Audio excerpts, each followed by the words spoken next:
환자들에게 복음을 전하는 원목 사역은 병원 선교에선 필수적입니다. 하지만 코로나19로 방역이 더욱 철저히 이루어지는 병원에서의 사역은 거의 멈춰진 상태였는데요. 최근 열린 병원 선교 대회에선 위드 코로나 시대 원목 사역의 실태를 짚어보고 사역 재개를 위한 방안이 논의됐습니다. 김민주 기자의 보도입니다.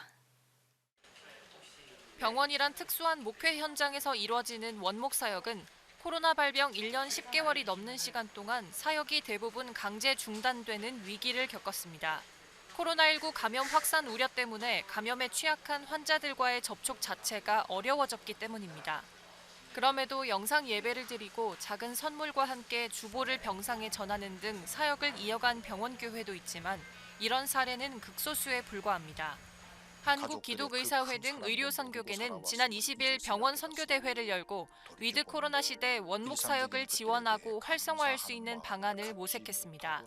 거의 모든 병원에서 원목분들을 활동을 100% 중지시키셨기 때문에 2년 동안 아주 힘든 시간을 보냈고요. 이분들한테 힘도 드리고 또 딴 것보다도 좀 저희들이 지원해드리는 그런 목적으로 이 대회를 했고요. 원목들은 신방과 상담, 기도로 환자들에게 복음을 전하고 음악회 같은 정기 행사나 호스피스 봉사, 병원 직원들에게 사명감을 불어넣는 예배 인도까지 병원 선교를 위해 다양한 역할을 수행합니다. 그러나 이에 비해 원목들의 사역 여건은 다소 열악한 것으로 나타났습니다. 올해 서울, 경기, 강원 지역 원목협회가 소속 원목 64명을 대상으로 설문조사한 결과 53.4%가 사례비를 50만 원도 받지 못하고 있었습니다. 사실상 자비량 목회와 다름없습니다.